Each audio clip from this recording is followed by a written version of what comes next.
What's up? Welcome to the No Mongo Podcast, a weekly show about all things skateboarding. My name's Rick Beta. Hope you're having a wonderful day. It's a wonderful day for me. Today is officially the last day of I was working summer school at my job. So I'm done. I'm done for the summer. Yeah, bring on the skating, bring on the chaos, bring on the fun. I'm all here for it. I'm ready for it. Let's do this.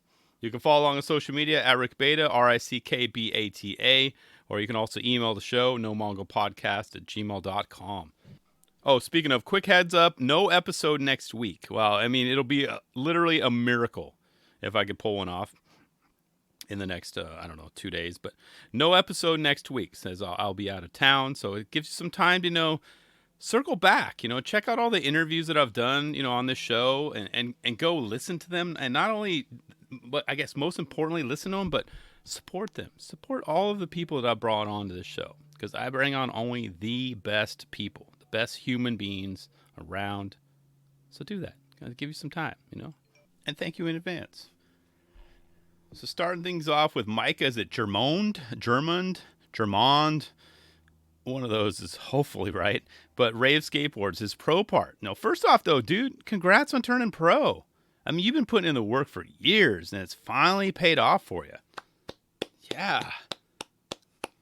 Hell yeah. But I got to love how your pro part starts off with a bail. So it's like, it's like, oh, yeah, and now we're legit.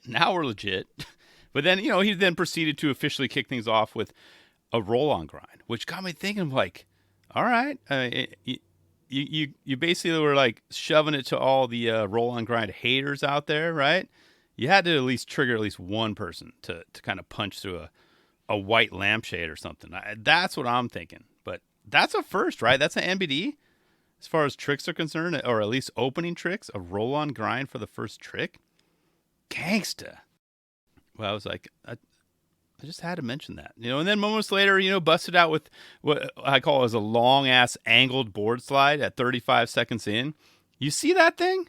I mean, it was so damn long, but it had me cracking up for some reason, because maybe it was the angle of the board and him just sliding across, and board technically, it looked like a blunt position, it was like, wee, yay, wee, sliding across. I don't know. I just thought it was hilarious, and it's probably just me who finds that hilarious. But I had to mention that. Just the angle of it was just like, I don't know, just something about it. But however, though, is that this moment in the video when they use I get the second use of insert whatever particular transition edit was activated, because it got me thinking. Was there something wrong with my internet? Do I have to restart my phone, my router? But I'm glad I wasn't alone though. But yeah, that was a hilarious board slide, though. But if you think about it, he didn't have too many options there either. Imagine getting that spot, and if someone pins you that spot or drops it to you, and driving out to see it, and then deciding what to do there, what to do with it. I mean, a board in a blunt position slide is kind of all you got, right? Or lip slide, maybe. I don't know. It all looked the same, technically, But he did it, But his very next trick, of course, had another transition / blurry edit. I mean, one that almost took away from the most important part of the trick, almost right before the grab, because it took my eyes and brain a moment to adjust. I thought it was just a frontside 180 at first, But dude, he grabbed that bad boy, a little melon grab, spice things up, But I had to point out, it was almost overshadowed by the blurry edit. And I think that happened a couple times in this video. And I'll go into more on those in a little bit and how I truly feel about them. And, of course, how many I counted. That's key. So stay tuned for that. I'll go over that in a little bit. But let's see. What else did I jot down? So, tail drop to 50-50. So at 106, I just wrote down, it was pretty sweet, but it was difficult, way more difficult than it looked. That's what I wanted to point out, because he didn't have much of a drop. So it was almost like a scoot out, like a scoot, to 50-50. Wasn't that much of a drop. He didn't get a chance to pop out as much, which I think makes the difficulty factor go up much higher, in my opinion, because it's just way more awkward. Another trick I wrote down is 114. He did a nice up and over nose blunt at that hubba. But the reason I want to point out is that spot looks Looks familiar, right? Didn't Frankie do something there? Didn't I talk about it? Was that the same spot? Or am I just tripping? Because I thought it was the same spot, and I think I mentioned maybe the same trick. I don't know. How about that huge switch ollie over the rail to bank at 148? The one that had, even random people, filming and cheering him on. And that was such a clean switch ollie. And he didn't have any time to adjust his feet upon landing. He landed, basically the way they landed, and he had to make it work. There was no little pivots, little shuffles, nothing. He just had to ride it out and switch, too, Love to see it. Oh, another one, too. Tail drop. And see, he had a lot of tail drop tricks in this, but tail drop to board slide, 244. Such an underrated trick at that spot. Look at that handrail, and to come out of that from a tail drop, that thing had better be, perfectly waxed, or, he's headed like to either the ground or getting sacked. There's no time for a nice roll up or to make up for lack of slick with speed. He had what he had. That was nuts. And I'm so glad they included 2 angles too, but that's crazy. You try that trick there. You'd be lucky, and I'm speaking to myself. I'd be lucky to get into a nose slide position, but get the board up and over all the way down, and that's crazy. And I had to pause, rewind about 323, the tail drop roll on to 50-50 as well, another one. But the one where if he missed at all to his right, he'd be hating life. That one over by the street, and look how much pop that he needed to clear, for his landing. And I'm curious to see how many takes that took. I mean, he obviously knew the right spot to kind of set up for the drop in. Obviously, he tried it a couple times because you got to have the right speed, right momentum. But that one took some big time quad muscle, power to kind of get down to that street level. It's crazy. Then it did another drop in trick the very next clip. Except this time he went with an early Weddle grab. Love it. Did I say that right? Weddle, right? Not wero. Weddle? As in mute? Yeah. A little tweaking on the way. And that was 8 or 9 feet? That's what I put down, question mark. 8 or 9 feet. So 8 or 9 foot drop, early grab, much harder than it looks. Try it. See how confident you feel just being crouched down. Okay, I'm flying off this, this cliff, basically. It's insane. And then we have his ender. One that has me scratching my head. For one, how did he do that? How many attempts? And how many muscles were involved? There's a lot going on there.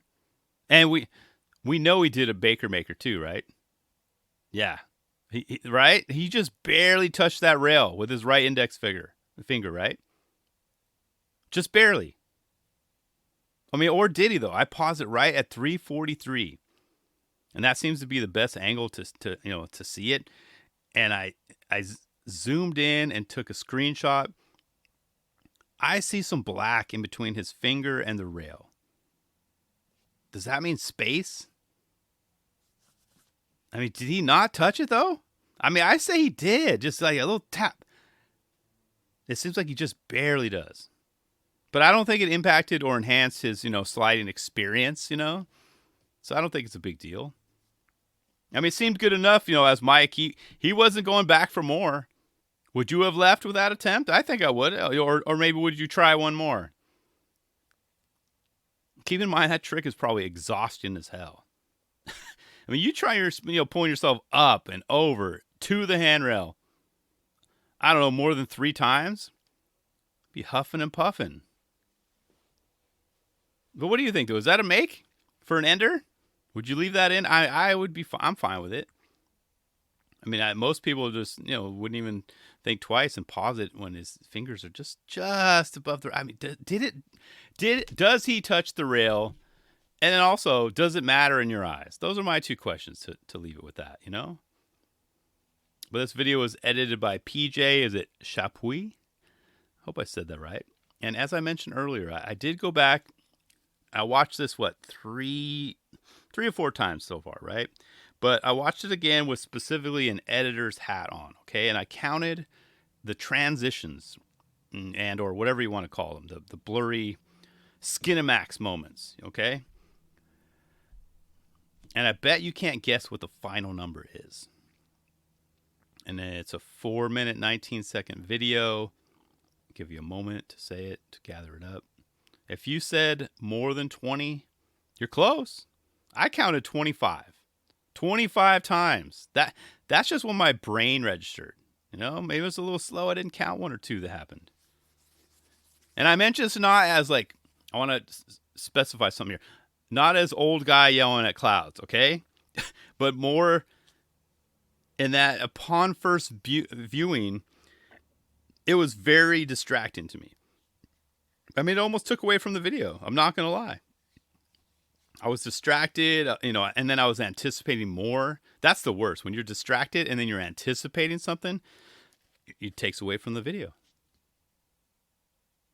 The very next trick, it's going to happen again. Oh. But however, though, key point, though, which is very strange, at least for me too, after multiple viewings, it wasn't as bad as it could have been. I mean, would I have liked to have seen maybe 20 less of them?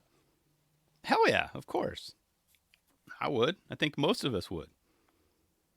But I think it's just there's a tough balance to satisfy basically a majority of the audience anyway. But was this overkill, you know? I mean, had this video come out, if it came out in the 80s, we'd all be totally fine with it. But because my brain is so used to seeing, 1080p and 4K, and not like, used to what we saw in the 80s, in the 90s, whatever, for the 40p, 40i, whatever it was, we were fine with it. A little blurry action going on, it's no big deal. So I don't know. But it turns out this is a common theme with his videos. I looked up a couple of his other videos over just the span of the last 8 years, and many of them have a similar vibe. That's just his thing. Similar transitions. So he's still on brand. What, you can't get too mad at that.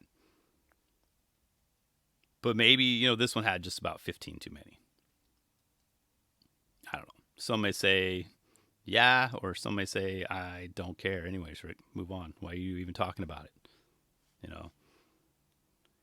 But I just don't want to take anything away from the man of the hour, of course, Mika, because he killed it in this video. The skate spots that he chooses, most people wouldn't even consider walking or climbing down or over. I don't know, man. Just bravo, dude. Bravo.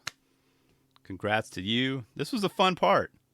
You got to watch it a couple times, though, because that way when those blurs and those transitions come in, and it's not as frustrating. Just try it. Trust me. If you were frustrated, I said I was there. I was getting a little annoyed, but after multiple viewings, it was no big deal.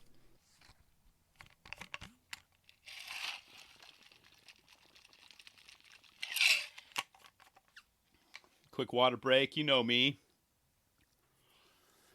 All right. Well, I guess speaking of pros, Ace Pelka dropped his Naturals part, which is what is it fourth or fifth, video and or documentary this year for those counting at home.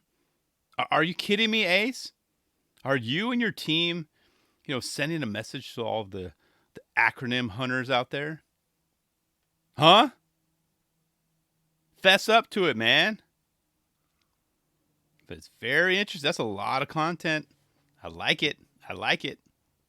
But before I jump into his Naturals video, I have to talk a little bit about his awesome Portrayal project / time spent with Ace Pelka documentary. You guys hear about this? How did I miss this? This was released 4 months ago. This didn't even pop up on my radar. None of you guys said, hey, Rick, here's a good documentary. You should check it out, dude. If you like Ace, that is. And if you don't like Ace, he'll win you over. All I know is this is about 30 minutes and 28 seconds of time well spent. Of course, ... with Ace. I feel like I know him so well now. Before it was just from afar, admiring his talents on the board. But this documentary goes into his day-to-day life, his world. You get to hear a lot about his thoughts and views of the world, and just in life in general. It's so good. Seriously, actually, stop this podcast now. Go check it out. Go watch it and come back. 30 minutes of your life. It's time well spent. We'll still be here. We got to see what his life is like, outside of four wheels, and that he is quote unquote not fully a skateboarder. Most of us aren't, right? We have jobs, we have to do certain things in life. We're not 100% skateboarders. Very, very small amount of people can actually pull it off. But he works his job, at the farmer's market because he wants to, not necessarily because he needs to. That's key, and that's huge. I mean, dudes, he sells soup at a farmer's market and has a blast doing it. That's a win. That's a success. And we not only heard, from his, this from his mouth, we saw it. We got to see the interactions with his customers. But my brain knows the dude's. I was going there, of course. I'm like, dude is kind of like the Oceanside's soup Nazi, right? I bet if he got like an annoying customer, it's like this old lady or old grumpy old crotchety old man, like, no soup for you. He wouldn't even know the reference either. So, what do you mean I don't get soup? I'm starving over here. Ace just says again, deadpans, no soup for you. The hell out of here. Snatching it out of some poor, like, senior citizen's hands. But that's not how he rolls. And then, of course, speaking of rolling, we got to see him, warm up at a local, pump track. And the only reason why I pointed this out is because he had it all to himself. Another winning score, Charlie Sheen winning. That's winning right there. I want to have that opportunity. I'd even skate it barefoot, I'd skate it barefoot too. And Ace, he doesn't skate barefoot to show off for Jamie Thomas. Nah, he's not even in competition with him. Nah, it's not even about that. He does it for grounding. I respect that. Hell yeah. Don't need to show off for Jamie Thomas. I love seeing his secret access point to the beach. Yeah, that was what's up. I'm surprised you showed that, Ace, dude. Really, man? I mean, I'm going to try and find that on Google Earth or Maps. Don't worry, I won't tell anyone. I didn't even just say that. I won't. It's fine. This is just between you and me. I promise. I promise. Hashtag. Quote, harsh winters in California, eh? Preach. Preach. Shots fired. Because I think I saw it on a Dash instrument panel, whatever. They were filming in October. So, yeah, it was winters. That's a rough winter, man. But I love this documentary. If you told me that the most exciting thing that I would see in this, whole entire 30 minutes would be his canopy opening skills, I would have called you crazy. But it's a fact. And we all know Ace can kill it like no one else, right? But have you seen him put up a canopy? Have you seen what he can do? I mean, if anything, you need to fast forward to around the 8-minute mark and see for yourself. Even if you don't want to commit to the full documentary, just 8 minutes, see him put that up. I know you're busy. I understand. But I don't think you understand the skill it takes to pop up one of those bad boys all by yourself, solo. Ace was like straight up flexing there. He's better at putting up canopies than you, and he knows it. I got to learn so much more about him, though, in this documentary. I loved it. I mean, for example, I didn't know he's all about that van life. That's so awesome, but it wasn't shocking at all, though. Yeah, it makes sense. He's living the life, moving every day, getting those, $1 million views in Oceanside. I mean, think about it, though. Dude is living the life that so many of us kind of dream of, but can't, or won't make the move to do it. He's doing that. Straight facts right there. I don't think my wife and kids, and Kat would be able to squeeze into a van like that. But if you're, single, you have the means, why the hell not? It looks like a fun adventure. Do it for a year, save up money, and then not having to pay rent. That just looks fun.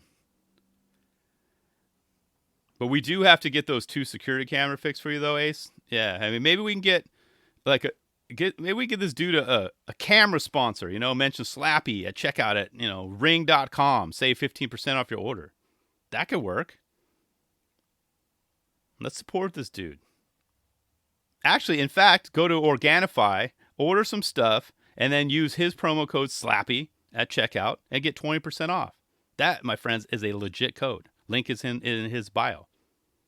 You're welcome, Ace. Let's help Ace out, guys. Let's help him get those 2 cameras fixed.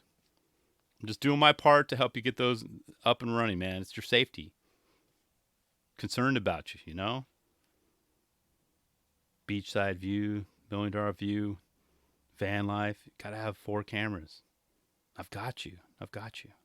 It was nice to see that we have something in common, though. We both don't drink coffee anymore.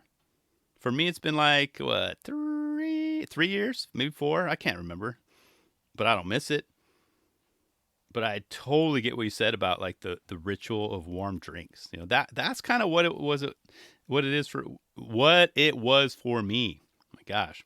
Because I would have my morning drink and then my afternoon drink. After a while, I reduced the afternoon drink. And then after a while, I scaled down my morning drink until it was basically nothing, and then I quit. That's kind of how I did. I didn't do cold turkey. I think he said he did cold turkey. That's hardcore. But it just, that was it for me. You know, it just jacked up with my, jacked my anxiety up big time, you know. Since giving up the bean, I noticed how much my anxiety has decreased. And I know I've mentioned this before. I'm much calmer. And I know for a fact, I haven't gotten tested, but my cortisol levels are probably down. I'm sure I get tired on occasion, but I just take a 5 to 7 to 15 minute snooze if I can, when applicable, of course. Because I'm old. Not because I'm, in need of caffeine. I'm just older.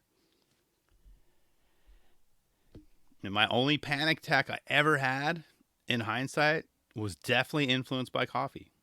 I mean, if I recall, I was, driving home from work, stressful day at work, long day at work, stressed out about something, hadn't eaten much, I hadn't had hardly any food, but I was all wired up from, drinking caffeine all day from the coffee machine. Talk about a bad combination.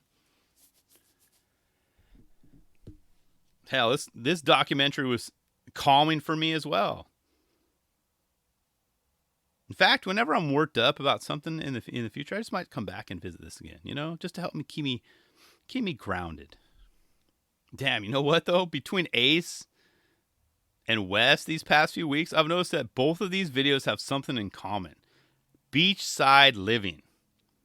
I guess another nudge from the universe to plan on, making a life near the ocean a true reality.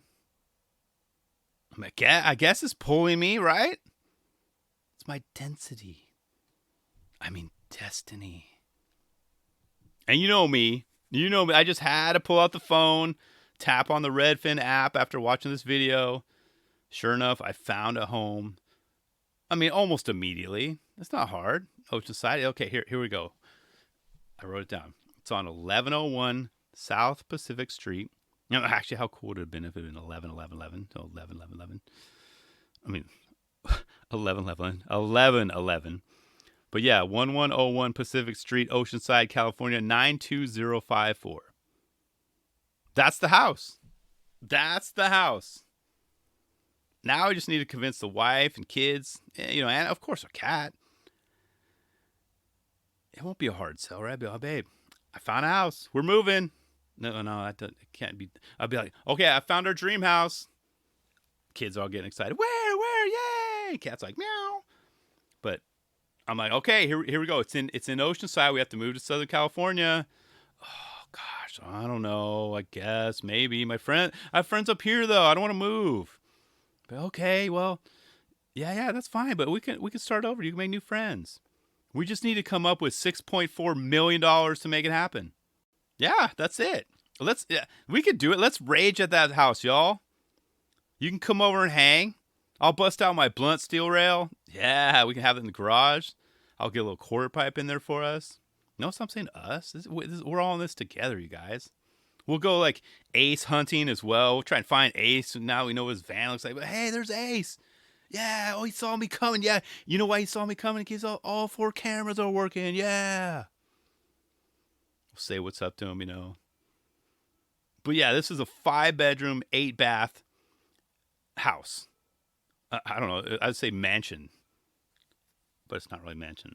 Beachside property. I mean, plenty of room to pee. 8 baths. Yeah, you can pee everywhere. It's got an ADU unit for the grandparents, and now I'm talking to my wife here. See, the grandparents and the in-laws, they can come stay with us. They can stay with us permanently as they get older. They'll be living the life by the beach, by Ace. But for real, though, I want that house. Like now. Pretty please, universe. Pretty please. Most importantly, thanks in advance. But I'll put the link to this documentary, and his Naturals part as well in the notes below. But for watching that order, watch the documentary, then watch Naturals. But in regards to Naturals video, all I have to say is the entire, 3 minutes and 7 seconds was nuts. So creative. Yet so gnarly. Yes, so gnarly. That's key. And that ender, oh, WTF. ACE. WTF. That was insane. You try doing that. Like I talked about with Mika earlier. Little early grab action. Drop in at that spot. Are you kidding me? Why am I hearing rumors of Sheckler doing something there too? Did he do a kickflip or something like that? I haven't seen or heard about it. Or I mean, I've seen rumors about it, but that'd be insane too. But I got to focus on Ace. That was insane. Crazy. Oh, and major props on the song selection too. Yes. I swear it took me forever. And eventually having to look up in the comments to remember where the hell I heard that song before. It was killing me. Killing me that I couldn't figure it out. I was like, where have I heard this song? It's taking it way back. 34 years to be exact. 34, has it been that long? 34 years? That is scary to say out loud. I watched that video 34 years ago. Damn. So anyway, hell yeah, Ace. Great song. Great job. You've had a hell of a first 6 months. I can't wait to see what else you have in store for the second half of the year. Yeah. And now regarding the Sodi race that gets tossed around a lot, I'm sure many people are already asking, is it over now? Is it over now? Is it over?